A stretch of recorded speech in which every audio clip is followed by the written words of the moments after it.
மாப்பிள்ள மாப்பிள்ள பாத்தீங்களா குழந்தைகள? மணி மணியா 2 பொம்பளை குழந்தைகள் பார்த்தோன்னு சந்தோஷமா இருக்குல்ல மாப்பிள்ள? எனக்கு இதுல இன்னொரு சந்தோஷம் என்னன்னா, 2 குழந்தைங்க பிரசவிக்கிறது பெரிய கண்டம்பாங்க பொம்பளைகளுக்கு. நம்ம லீலா பொண்ணுக்கு ஒரு பிரச்சனையும் இல்லாம சுகப்பிரசவம் ஆனது ரொம்ப நிம்மதியா இருக்கு இல்லைங்க மாப்பிள்ள? என்ன நான் ஏதோ பேசிக்கிட்டே இருக்கிறேன், நீங்க ஏதோ யோசனை இருக்கீங்க. யோசனை தான். என்ன மாப்பிள்ள, வேலையை பத்தியா? ஒரு முக்கியமான வேலை பத்தி யோசனை. அப்படி என்ன அவ்வளவு முக்கியமான வேலை?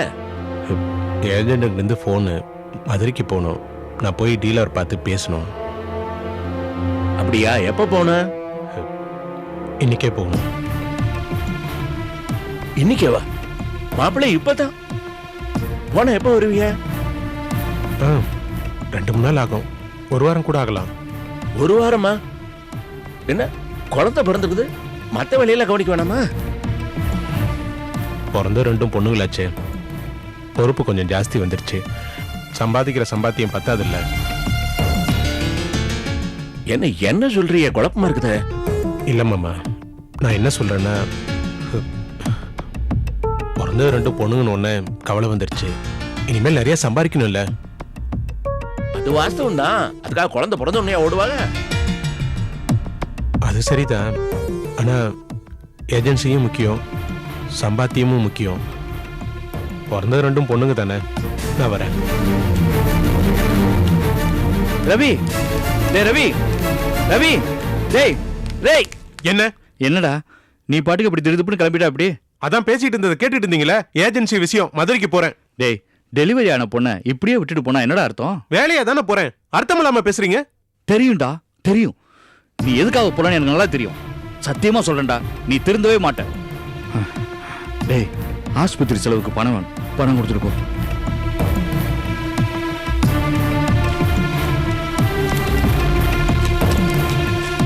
இந்தாங்க 1500 ரூபாய். 1500 ரூபாய் வச்சு என்கிட்ட இவ்வளவுதான் இருக்கு. டேய், அதான் வச்சிருக்கியடா. இது ஆஸ்பத்திரி செலவுக்கு பத்தாது, குடு. என்ன பண்ண சொல்றீங்க? என்கிட்ட இருக்கிறது இவ்வளவுதான். என்னடா பொறுப்பு இல்லாம பேசுற? தலைப்பிரசவத்தை பிறந்த வீட்டுல தானே பாப்பாங்க. அதான் அவங்க அப்பா வந்திருக்காருல்ல, அவரு பாக்கட்டும். டேய், அந்த பெரிய மனுஷன் 1008 தடவை நம்ம வீட்டுக்கு லோன்னு அலைஞ்சுக்கிட்டு இருந்தாரு. பிரசவத்தை என் வீட்டுக்குள்ள வச்சுக்கிறேன்னு. அப்பெல்லாம் பெரிய இவன் மாதிரி பேசிட்டு இப்ப திடுதுப்புன்னு சொன்னா அந்த மனுஷன் பணத்துக்கு என்னடா பண்ணுவாரு? இப்ப சூழ்நிலை மாறி போச்சுன்னு அர்த்தம். அவ்வளவுதான். என்னடா இப்படி கை கழுவுன மாதிரி பேசுற? அர்த்தம் இல்லாம பேசாதீங்க. என்கிட்ட இருக்கிறது இவ்வளவுதான். அதான் 2 பெருசுங்களும் இருக்கீங்கல்ல, இருந்து சமாளிங்க. வரேன். டேய் ரவி, ரவி சொன்னா கேளுடா. ரவி,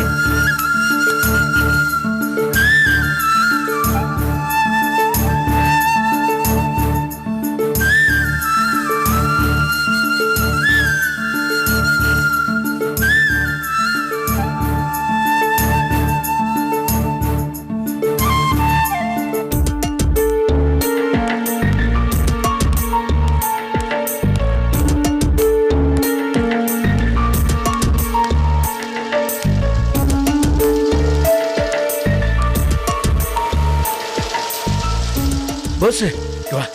வாங்கம்மா. என்ன சகல லாரியா திறந்தாச்சா? இல்லடா, நான் இன்னும் அங்க போகவே இல்லை.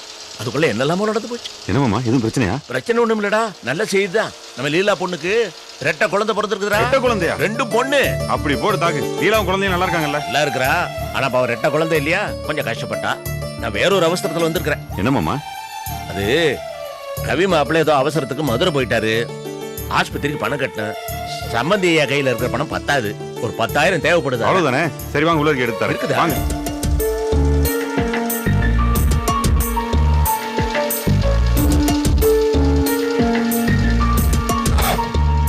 அண்ணே, நீங்க கிளம்புங்கண்ணே.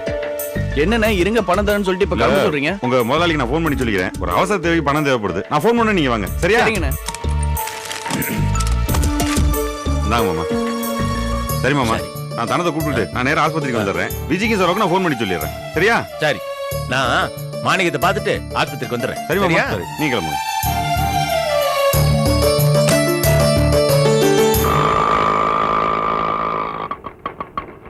நான் போதியா இந்தாப்பா. சரி.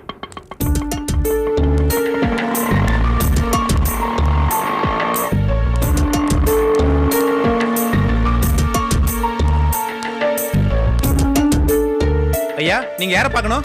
புதுசா லாரி கம்பெனி ஆரம்பிச்சிருக்காங்கல்ல, ஆமா. அந்த முதலாளி மாணிக்க மாப்பிள்ளையோட மாமனார் நானு அழகர குளத்துல இருந்து வரேன். அப்படியா? பூஜை எல்லாம் முடிஞ்சு போச்சுங்களா? எப்போ முடிஞ்சு போயிட்டாங்களே. எல்லாருமே போயிட்டாங்களா? எல்லாருமே போயிட்டாங்க. மாணிக்க மாப்பிள்ளை, செல்வன் தம்பி அவங்க வந்து எல்லாரும் போனதுக்கு அப்புறம் உங்களுக்காக ரொம்ப நேரம் வெயிட் பண்ணிட்டு இருந்தாங்கய்யா. அதுக்கப்புறம் ஏதோ வேலை இருக்குன்னு அவங்களுக்குள்ளே போயிட்டாங்கய்யா. அடடா, ரொம்ப தாமதமாயி போச்சே. ஐயா நீங்க வரலன்னு ரொம்ப வருத்தப்பட்டு பேசிட்டு இருந்தாங்கய்யா. அது எதிர்பாராத விதமா கொஞ்சம் தாமதமாயி போச்சு.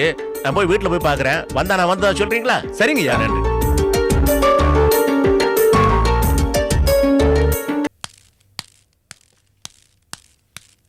சரோ சரோ சரோ, லீலாவுக்கு வாங்க சம்பந்தி வாங்க. நான் என் மனசுல நினைச்ச மாதிரியே செஞ்சிட்டீங்க. பரவாயில்ல. கோவமா பேசுறீங்க? ஐயோ, உங்க மேல கோவப்பட முடியுமா? அந்த நிலைமையில நாங்க இருக்கோம். எங்க கைதான் இப்ப இறங்கி போச்சே. அப்படி எல்லாம் பேசாதீங்கம்மா. நான் லாரி ஆபீஸ் தான் போனேன். எல்லாம் இங்க வந்துட்டு தான் சொன்னாங்க, அதான் இங்க வந்தேன். என்னது, லாரி ஆபீஸ் போயிட்டு வரீங்களா? ஆமாமா, பூஜைக்காக இத பாருங்க, பழம் எல்லாம் வாங்கிட்டு வந்தேன். பூஜை முடிஞ்சு இங்க வந்துட்டுனாங்க. சரி, இங்க வந்து குடுப்பம் தான் வரேன் நானு. ஏ சம்பந்தி, பூஜை நேரம் என்ன, நீங்க அங்க போன நேரம் என்ன? நீங்க இந்தா வருவீங்க அந்தா வருவீங்கன்னு எவ்வளவு நேரம் தான் காத்து கிடக்கிறது? அம்மா, எனக்கு புரியுதுமா. நானும் வரணும்னு ஆர்வமா தான் இருந்தேன். அதுல எதிர்பாராத ஒரு சிக்கல் நடந்து போச்சு. லீலா பொண்ணுக்கு திடீர்னு பிரசவ வலி கண்டுருச்சுமா. ஆஸ்பத்திரி கூட்டு போக வேண்டி வந்துருச்சு. என்னது, லீலாவுக்கு பிரசவ வலியா? இப்போ எப்படி இருக்கு? குழந்தை பிறந்துச்சா? 2 பொன் குழந்தைங்கம்மா, 2 குழந்தைங்க. ஆமா. லீலாவுக்கு 2 குழந்தையா? ரொம்ப சந்தோஷமா இருக்கு மாமா. அப்பா, இப்ப குழந்தைங்க எப்படி இருக்காங்க? நல்லா இருக்குதுங்கம்மா. தங்க விக்கிரகம் மாதிரி இருக்குதுங்க.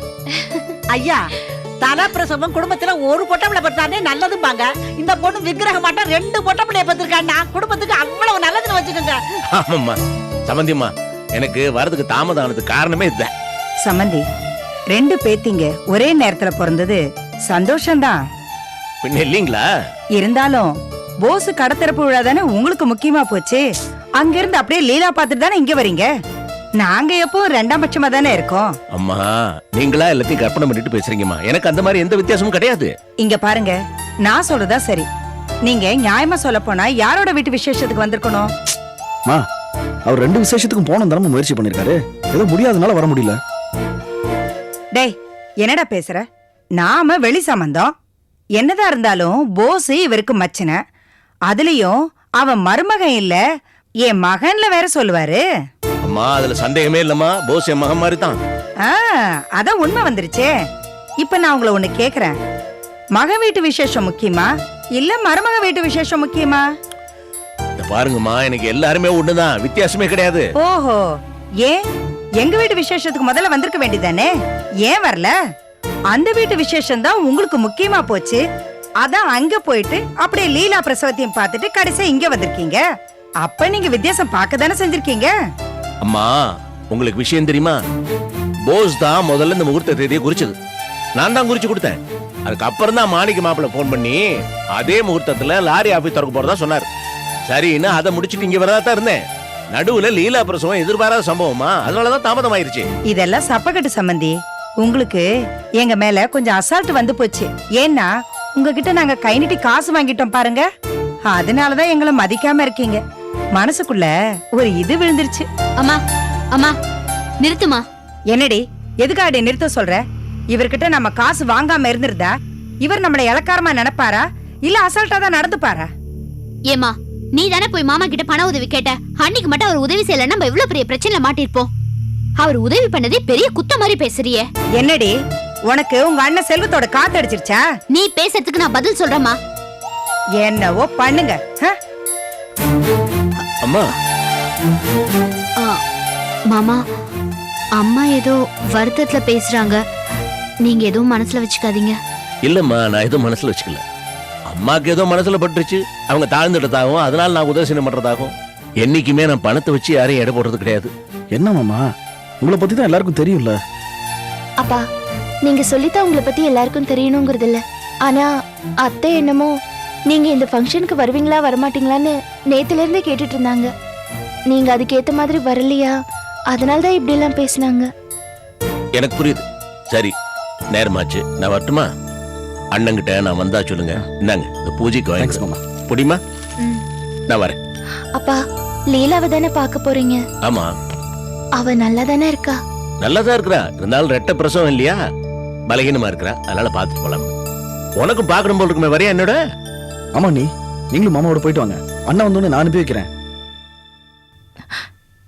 இல்லப்பா, நீங்க கிளம்புங்க. அவர் வந்ததும் நான் அவரோட வரேன். சரி, அப்போ நான் கிளம்புறேன். வரேம்மா. சரி மாமா. நான் வரேன். நீ சொல்லி நான் சொல்லிடுறேன்.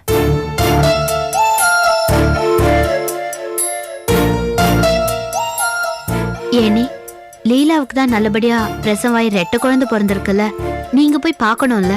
மாமா தான் கூப்பிட்டாரே, ஏன் நீங்க போகல? என்னடா இது, இவ்வளவு தூரம் கூப்பிட்டும் சரோ நம்ம கூட வரலையேன்னு மாமா நினைச்சுக்க மாட்டாரா? அவர் நினைக்கிறது இருக்கட்டும் நிர்மலா. என் மனசுல வேற ஒரு எண்ணம் தான் தோணுச்சு. என்ன நீ? நிர்மலா, நான் உன்ன ஆஸ்பத்திரிக்கு கூட்டிட்டு போனப்போ லீலாவை தான் கூட்டிட்டு போனேன்னு நினைச்சு உங்க அண்ணன் என் மேல கோவப்பட்டாரு. அதனாலதான் இந்த நிலைமையில இன்னொரு பிரச்சனை எதுக்குன்னு நினைச்சுதான் போல. உங்க அண்ணன் வந்ததும் அவர் கூட சேர்ந்து போய்க்கிறேன். இப்படிலாம் நினைக்க வேண்டியிருக்கு.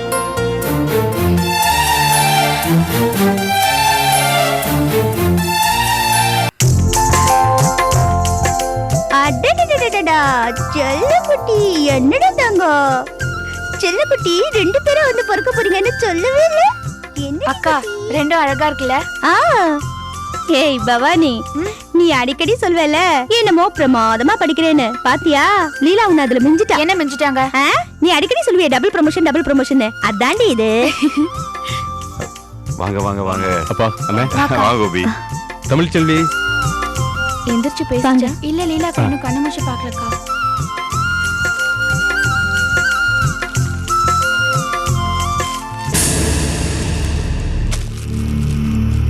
தள்ளுங்க.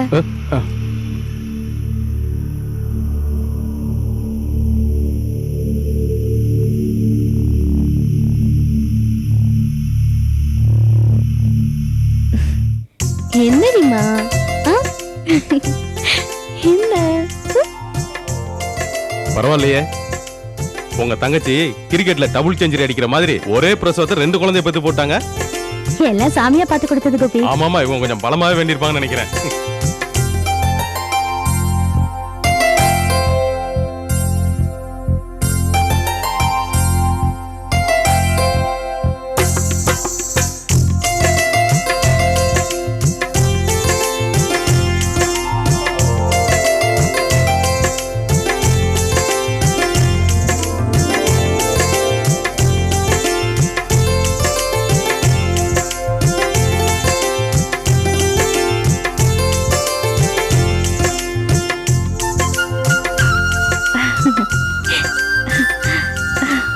அக்கா, விஜய், நீங்க எப்போ வந்தீங்க? இப்பதான் வந்த லீலா. அக்கா, குழந்தை? லீலா, 2 பெத்திருக்கேடி, 2 பொண்ணுங்க. பாரு, இங்க பாரு.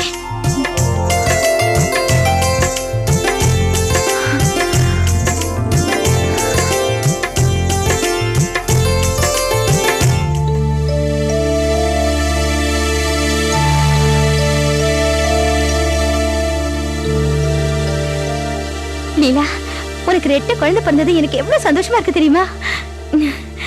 விஜய், டாக்டர் கிட்ட செக்அப் போறியா? போறேன். உங்களுக்கு விஷயமே தெரியாதா? நீங்க டபுள் செஞ்சுரி அடிச்ச மாதிரி விஜய் கண்டிப்பா ட்ரிபிள் செஞ்சுரி அடிக்கும். அப்ப 3 பொண்ணுங்கறீங்களா மாமா? கண்டிப்பா எங்களுக்கு 3 பொண்ணுதான்.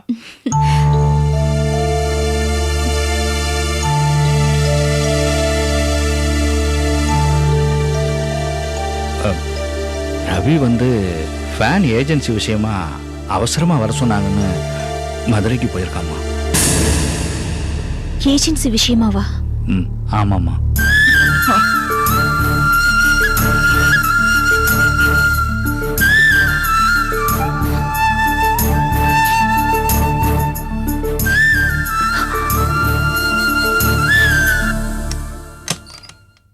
வாங்க மாமா. கண்ணு முடிச்சிட்டாளா லீலம்மா? நல்லா இருக்கிறியாடா குழந்தைகளை பாத்தியா இல்ல பிரசவங்கிறது மறுபிறவி மாதிரி அதுலயும் நீ ரெட்ட பிள்ளைய பெற்றிருக்க சரியா உன் உடம்புக்கு ஏதாவது ஒன்று ஆச்சுன்னு வச்சுக்கோ அது பிள்ளைகளையும் பாதிக்கும் ரொம்ப கவனமா இருக்கணும் ஆ? இதெல்லாம் உங்களுக்கு நல்லா தெரியும்ண்ணே அப்படியே இருந்தா ரவி விட்டுற போறதில்ல என்ன பவானி மெட்ராஸ் பிடிச்சிருக்கா பிடிச்சிருக்குக்கா என்ன இங்க ஒரே கூட்டம் தள்ளுங்க அப்படி யாராவது 2 பேர் இருங்க மீதி பேரெல்லாம் வெளியில போங்க பேஷண்ட தொந்தரவு பண்ணாதீங்க சரிம்மா நாங்க போயிடுறோம் அப்பா சீக்கிரம் போங்க ஆ, இருங்கப்பா சரி இருக்கிறேன் அப்பா ஆ, லீலாக்கு துணையா நானும் இங்கே இருக்கேன் சரி இரு அதுவும் கரெக்டு தான் இதுக்கு மேல இங்க இருந்தோம்னு வச்சுங்க அந்த நர்ஸ் இங்க வந்து நம்மள அன்பா பேசிட்டு போகும் கிளம்ப விஜய் லீலா மத்தியானம் உனக்கு சாப்பாடு கொண்டு வரட்டுமா மாமா நம்ம தான் ஏற்கனவே சமைச்சு ஆ, வச்சிருக்கோம்ல ஆமா விஜி சாப்பாடு செஞ்சிருக்கு நேரத்தை வந்து கொடுத்துறேன் உனக்கு ஒன்றும் சிரமம் வேணாம் சரிண்ணே வேற எதுனாலும் ஃபோன் பண்ணுங்க நாளைக்கு வந்து பாக்குறேன் வரேங்க பாத்துங்க வரேன் லீலா வரேன்ப்பா வரேன் நீ. சரிக்கா இவங்களை பவானி வரேன் சரி மாமா லீலா ஒரு நிமிஷம் மாமா ஒரு நிமிஷம் மாமா சொல்ல மறந்துட்டேன் பவானி பாப்பாக்கு வரும்போது நான் எதுவுமே கொடுக்கல நீங்க போன உடனே கொஞ்சம் பால் கலந்து கொடுத்துருங்க மாமா என்னம்மா அவரு ஹாஸ்பிட்டலுக்கு வந்தாரா என்னம்மா இப்படி கேட்குற வந்தான் குழந்தைகளை பார்த்தாரா மாமா ஆ ஆனால் அவன் ஒன்றும் திருந்துற மாதிரி இல்லைம்மா அப்படிதான் அந்த முட்டா பைய பேசிட்டு போனான் இப்போ உன் உடம்பு இருக்கிற நிலைமையில அதெல்லாம் நினைச்சு வருத்தப்படாதம்மா எப்படி மாமா வருத்தப்படாம இருக்க முடியும் ஒரு பொம்பளை குழந்தைய வேண்டான்னு சொன்னவருக்கு தண்டிக்கிற மாதிரி கடவுள் 2 குழந்தைகளை கொடுத்து என்னையும் சேர்த்து தண்டிச்சிட்டாரே மாமா அழாதம்மா அமைதியாரு சொன்னா கேளுமா அழாத எல்லாம் ஏதோ நல்லதுக்குன்னு நினைச்சுக்கோ கடவுள் உன்னை கைவிட மாட்டார் இதோ பார் இந்த 2 குழந்தைங்களை பார்த்து சந்தோஷப்பட்டுக்கம்மா மனசை தேத்திக்க